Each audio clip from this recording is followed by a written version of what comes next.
दिन रात में अपने घर के ख्वाब देखा करती थी। जब छोटी सी थी, वालिद साहब ने कर्ज से तंग आकर अपना घर बेच दिया था और अम्मी को ये बताया था कि अगर घर ना बेचा तो कर्ज हुआ इनको कत्ल कर देंगे। शोहर की मजबूरी देखकर उन्होंने अपनी जन्नत को उन पर कुर्बान करना मंजूर कर लिया।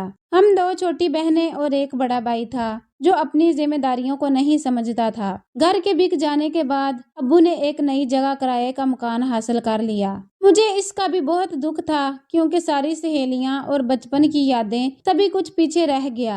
हमने नए मोहल्ले में नए लोगों के बीच रहना शुरू कर दिया। आहिस्ता आहिस्ता दिल लग गया। इर्द गिर्द के लोगों से जान पहचान बढ़ गई। फिर एक दिन मैंने अम्मी अब्बू को शिद्दत से झगड़ते देखा। अम्मी को इल्म हो गया था कि अब्बू को जुए की लत लग चुकी है और उन्होंने जाती मकान दरअसल जुए में हार दिया है। इनके लड़ाई झगड़े बढ़ने लगे। नौबत यहाँ तक आ गई कि मकान मालिक ने नुक्से अमन का बहाना बनाकर घर ही खाली करवा लिया। अब शहर से निकले तो गांव ने पनाह दी। एक बार हमको दचका लगा, फिर से वही हालात, नया मोहल्ला, नए लोग, स्कूल छूट गया। देहाती माहौल में खुद को समाना बहुत मुश्किल था। एक दिन अम्मी ने गली की दुकान से सौदा लेने को भेजा। वहाँ पहले से मौजूद औरत ने मुझे प्यार किया और घुल मिल कर बातें करने लगी। बेटी, सुना है कि तुम लोग पहले भी कई जगहों पर रह चुके हो। जी हाला, मैंने धीमी आवाज में जवाब दिया। हम पहले साथ वाले शहर में थे, अब यहाँ आ गए हैं। पूछने लगी, शहर में कहाँ घर था? दुकानदार औरत के कान खड़े हो गए। पूछने लगी, बच्ची पहले भी कहीं रहते थे, वहाँ से क्यों निकले, फिर यहाँ क्यों आ गए?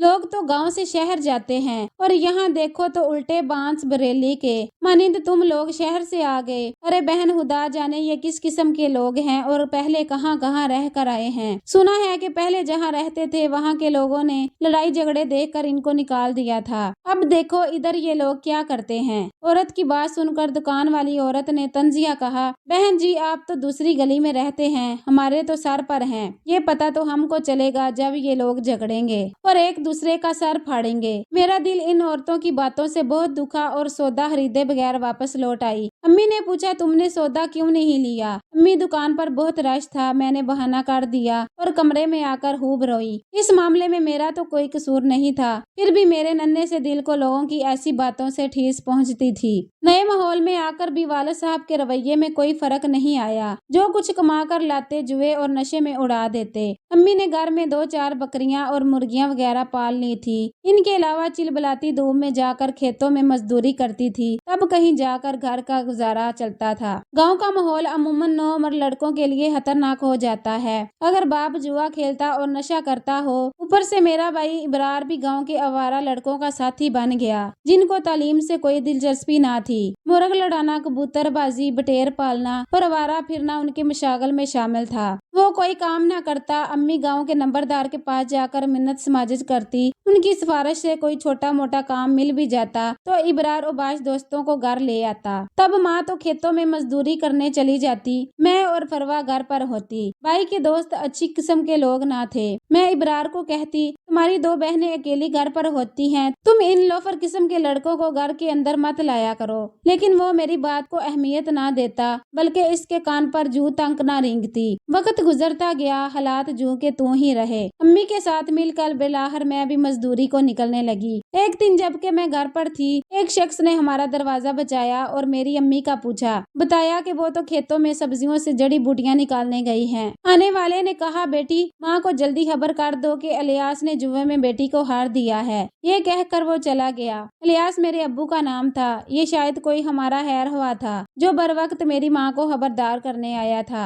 हमारी फूफी इसी गांव में रहती थी। मैं दौड़ी हुई इनके पास गई और खबर दी कि एक अजनबी ऐसा कह कर गया है। तभी फूफी बागी बागी खेतों में अम्मी के पास पहुंची और फिर इन दोनों ने हम बहनों को फूफी के घर पहुंचा दिया। फूफी का बेटा अदनान पोलियो का मरीज था और लंगड़ा कर चलता था, जबकि मैं हर लिहाज से खूबसूरत थी। अदनान की करियाने की दुकान थी और वो बाहुस्नो खूबी अपनी दुकान चला रहा था। फूफो ने मुझे समझाया कि बेटी, इज्जत से बढ़कर कुछ नहीं। अदनान से निकाह करा देती रही हूँ ताकि तेरा जुआरी बाप तुझे खींच कर ना ले जा सके। मैंने भी यही मुनासिब समझा कि हमारा फूफी के सिवा आज कोई हमदर्द नहीं है। अम्मी की माली मदद भी वही करती थी। हम बीमार होते दौड़ी आती, इलाज कराती। ऐसी इंसान दोस्त को ठुकराना गलती होगी। मैंने उनके पोलियो के मरीज बेटे की बीवी बन जाना कबूल कर लिया ताकि मेरी माँ और छोटी बहन को पनाह मिल जाए। मैंने कुर्बानी दी तो मेरी जिंदगी में खुशियाँ आ गई। अदनान मुझसे मोहब्बत करते और मेरा ख्याल रखते थे। पुप्पी भी मुझे फूलों की तरह रखती थी। अम्मी और छोटी बहन वापस लौट गई और मैं अपने शोहर की महफूज पनाहगाह में आ गई। चाहिए तो ये था कि मेरी माँ शुक्रगुजार होती कि मुझे फुप्पो ने जवारियों के नरहे में जाने से बचा लिया था, मगर वो हर वक्त कहती कि ऐ मेरी बेटी तू कितनी हसीन है, बिल्कुल गुलाब के फूल जैसी है, मगर तेरी किस्मत किस कदर खराब है कि एक पोलियो ज़दा लंगड़े की बीवी है। मैं इनको समझाती, अम्मी जान अदनान में सिर्फ यही एक कमी है, वरना इनमें कोई ऐब नहीं है। शक्लो सूरत अच्छी है, अहलाक अच्छा है और कारोबार भी अच्छा है। जब मुझे इनमें किसी कमी का एहसास नहीं होता तो आप क्यों परेशान होती हैं? माँ जवाब देती, पोलियो की मरीज की जिंदगी का क्या भरोसा है। मेरा घर बिक गया, आज तक दर बदरी के धक्के सह रही हूँ। तेरे नाम तेरी फूफी से घर लिखवा कर ही रहूंगी ताकि तेरा मुस्तकबिल महफूज हो जाए। अम्मी जान को बहुत मना किया कि आप ये ख्याल दिल से निकाल दें, फूफो पर बोझ ना डाले, मैं आराम और सुकून से रह रही हूँ, मेरी फिक्र ना करें। अब्बा का तो कोई भरोसा नहीं, कल आपको ही जुए में लगा दे।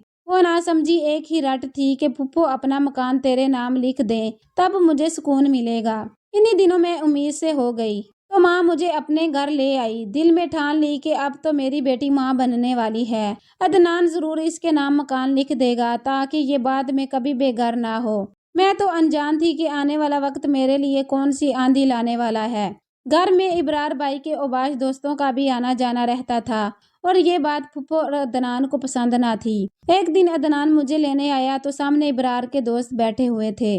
अदनान के मनाने पर मैं तो मान जाती, मगर अम्मी ने हम दोनों को अकेला ना छोड़ा और मुझे इनके हमरा जाने से भी रोक दिया। वो वापस चले गए क्योंकि अम्मी ने साफ कह दिया था, अपना मकान मेरी बेटी के नाम लिख दो तो ठीक है, वरना इसे भूल जाओ। जब तक घर इसके नाम ना करोगे मैं इसको तुम्हारे साथ ना भेजूंगी। अगर हमने एक लंगड़े को कबूल किया है, इतनी हसीन बेटी दी है, तो अब तुम लोग भी हमारी कुर्बानी का सिला इसी सूरत में दो कि कभी जिंदगी में मेरी बेटी बेघर ना हो सके।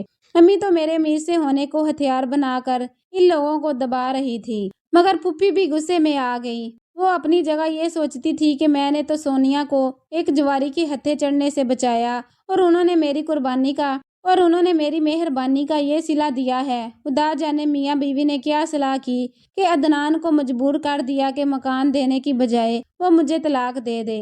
अदनान ने खत लिख भेजा कि सोनिया की कोख में जो बच्चा है वो मेरा नहीं है, लिहाजा मैं इसे ना रखूंगा। बस नौबत तलाक तक आ गई। अल्लाह ताला ने मुझे बेटी दी, मगर मेरी अम्मा जान ने बेटी का घर बसाने की बजाय मुझे बेघर कर डाला। ना सिर्फ मेरी जिंदगी बर्बाद हुई बल्कि मेरी मासूम बच्ची भी बाप के प्यार से हमेशा के लिए महरूम हो गई। इस वाक़ये को कई बरस गुजर चुके हैं। बेटी अब मुझसे अपने वालिद के बारे में सवाल करती है, पूछती है कि क्यों आप मेरे अब्बू के घर से निकली। इसके सवाल का मेरे पास जवाब नहीं है। मुझे घर दिलवाने के लालच में माँ ने मेरी जिंदगी और मेरी बच्ची का मुस्तकबिल दांव पर लगा दिया। फुप्पा तो पहले ही नहीं चाहते थे कि एक जवारी की बेटी को बहू बनाऊं। ये तो फुप्पी की नेक नीति थी। इनके हामद को बहाना मिल गया मुझे घर बदर करने का। हालांकि अदनान भी बिल्कुल ऐसा ना चाहते थे। वो तो औलाद होने पर खुश थे, मगर इनके इख्तियार में क्या था।